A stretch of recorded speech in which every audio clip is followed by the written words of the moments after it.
ಈ ಹೋರಾಟ ಪಂಚಮಸಾಲಿ ಸಮಾಜದ 2A ಮೀಸಲಾತಿಯ ಹೋರಾಟ ಒಂದು ಅಂತಿಮ ಘಟ್ಟವನ್ನು ತಲುಪ್ತಾ ಇದೆ ಅಂತ ಹೇಳಿ ನನಗನ್ನಿಸ್ತಾ ಇದೆ. ಅವರು ಬಂದ ಮೇಲೆ ಸಮಾಜದ ಇಡೀ ರಾಜ್ಯದಲ್ಲಿ, ದೇಶದಲ್ಲಿ ಸಮಾಜದ ಬಾಂಧವರು, ನಮ್ಮ ಸಮಾಜ ಏನು ಬೆಳೀತಾ ಹೋಗ್ತಾ ಇದೆ, ನಮಗೂ ಕೂಡ ಉದ್ಯೋಗದಲ್ಲಿ, ಶಿಕ್ಷಣದಲ್ಲಿ ಸಮಾನತೆ ಬೇಕು, ಮೀಸಲಾತಿ ಬೇಕು ಅಂತ ಹೋರಾಟವನ್ನು ಏನು ಪ್ರಾರಂಭ ಮಾಡಿ 3.5 ವರ್ಷ ಆಯಿತು. ಒಂದು ಬಿಸಿಲು, ಚಳಿ, ಮಳೆ ಅಣದೆ ಏನು ಅವರು ಸಮಾಜಕ್ಕೋಸ್ಕರ ಹೋರಾಟ ಮಾಡ್ತಾ ಇದ್ದಾರೆ. ಬಂಧು ಬಾಂಧವರು, ನಾವು ಕೂಡ ಸಮಾಜದ ಹೋರಾಟದಲ್ಲಿ ಎಲ್ಲರೂ ಕೂಡ ಕೈ ಜೋಡಿಸಿದ್ವಿ. ಆದರೆ ಏನಾಗಿದೆ ಅಂತಂದರೆ, ನಾವು ಪಂಚಮಸಾಲಿ ಸಮಾಜದವರು ನಾವು ಯಾವತ್ತಿದ್ರೂ ಕೂಡ ಬಸವಣ್ಣನವರ ತತ್ವವನ್ನು ಆ ಸಿದ್ಧಾಂತದಲ್ಲಿ ನಡೆಯುವಂಥವ್ರು. ನಮಗೆ ಸಮಯ ಪ್ರಜ್ಞೆನೂ ಇದೆ, ನಮಗೆ ಸಹಿಸಿಕೊಳ್ಳುವಂಥ ಗುಣಧರ್ಮನೂ ಇದೆ. ನಾವು ನಮಗಿನ್ನ ಚಿಕ್ಕವರು ಯಾರೂ ಇಲ್ಲ ಅನ್ನುವಂಥ ಒಂದು ಭಾವನೆ ಕೂಡ ಇದೆ. ಆದರೆ ಅದನ್ನು ಕೆಲವರು ಏನು ಮಾಡ್ತಾ ಇದ್ದಾರೆ ಅಂದರೆ ದುರುಪಯೋಗ ಪಡಿಸ್ಕೊಳ್ತಾರೆ. ನಮ್ಮ ಸಹಿಷ್ಣುತೆ ಭಾವನೆಯನ್ನು, ನಮ್ಮ ಪೇಷನ್ಸನ್ನು ಪದೇ ಪದೇ ಪದೇ ಪದೇ ಅದನ್ನು ಹೊರಗೆ ಹಚ್ಚುವಂಥ ಕೆಲಸ ಆಗ್ತಾ ಇದೆ. ಅಗ್ನಿ ಪರೀಕ್ಷೆ ಮಾಡಿಸುವಂಥ ಕೆಲಸ ಆಗ್ತಾ ಇದೆ. ಆದರೆ ಅಪ್ಪಾಜಿ, ನಾನು ತಮ್ಮ ಏನು ಈ ಒಂದು ಆಗ್ರಹ ಇದೆ, ಈ ಆಗ್ರಹವನ್ನು ಭಾಳಷ್ಟು ವಿನಯಪೂರ್ವಕವಾಗಿ ನಾನು ಅದನ್ನು ನಿರ್ವಹಿಸ್ತೀನಿ. ಹಾಗೆ ಒಂದು ನಿರ್ಣಾಯಕ ಘಟ್ಟವನ್ನು ತಲುಪ್ತಾ ಇದೆ ನಮ್ಮ ಹೋರಾಟ.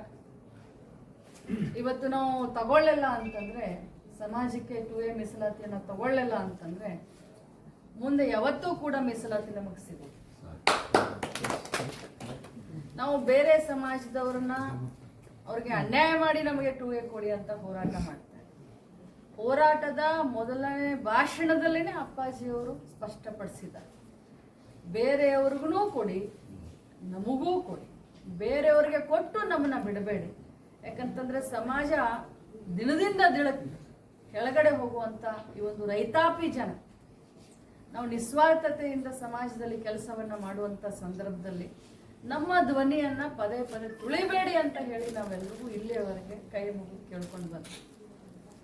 ತಾವು ಹೇಳಿದ ಹಾಗೆ ವಿಧಾನಸಭೆ ಅಧಿವೇಶನದಲ್ಲಿ ಎಲ್ಲರನ್ನೂ ಸೇರಿಸ್ಕೊಂಡು ನಾನು ಮಾಡ್ತೀನಿ ಅಂತಂದ್ರೆ ಸಾಧ್ಯ ಇಲ್ಲ. ಸಮಾಜದ 20 ಜನರನ್ನ ಸೇರಿಸ್ಕೊಂಡು ಸ್ಪೀಕರ್ ಅವರ ಹತ್ರ ಚರ್ಚೆಗೆ ಸಮಯವನ್ನು ತಗೊಂಡು ನಾವು ಕೂಡ ಅಲ್ಲಿ ಆಗ್ರಹವನ್ನು ಮಾಡ್ತೀವಿ. ಬೇರೆ ಸಮಾಜದ ಒಳತಿಗೆ ಯಾವ ರೀತಿ ತಾವು ಇದನ್ನು ಮಾಡ್ತೀರೋ ಅಷ್ಟೇ ನಮ್ಮ ಸಮಾಜದ ಒಳತಿಗೆ ಕೂಡ ತಾವು ಕಾರ್ಯಪ್ರವೃತ್ತ ಆಗಬೇಕು ಅಂತ ನಾವು ಕೂಡ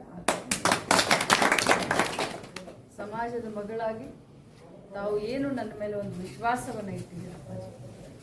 ನಾನು ಚುನಾವಣೆಯಲ್ಲಿ ಸೋಲು ಗೆಲುವನ್ನು ಸಮಾನವಾಗಿ ಸ್ವೀಕಾರ ಮಾಡುವಂಥ ಕಿತ್ತೂರು ರಾಣಿ ಚೆನ್ನಮ್ಮನವರ ವಂಶಸ್ಥಳು ಅಂತ ಹೇಳಿ ಆ ತಾಯಿ ಎಷ್ಟೇ ಹೋರಾಟವನ್ನು ಮಾಡಿದ್ರು ಕೂಡ ಎದೆಗುಂದದ್ಲೆ ಯಾವ ರೀತಿ ನುಗ್ಗಿದ್ಲು ಅದೇ ರೀತಿ ಕೂಡ ರಾಜಕಾರಣ ಇದು ನಿಂತ ನೀರಲ್ಲ.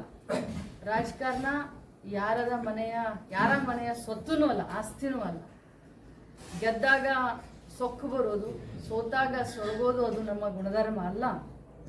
ನಾವು ಎರಡನ್ನೂ ಕೂಡ ಸಮಾನವಾಗಿ ಸ್ವೀಕಾರ ಮಾಡಿದ್ದೀನಿ.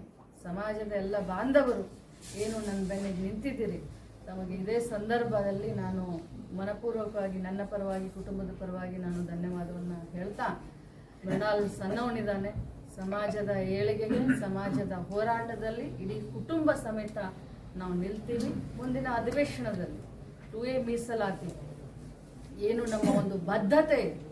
ಯಾಕಂತಂದರೆ ತೋರಿಸೋದೊಂದು, ಮಾಡೋದೊಂದು, ಜಾಯಮಾನ ಅಂತೂ ನಂದಲ್ಲ. ಆ ಬದ್ಧತೆಯನ್ನು ನಾನು ಉಳಿಸ್ಕೊಳ್ತೀನಿ ಅಂತ ಭಾಷಣ.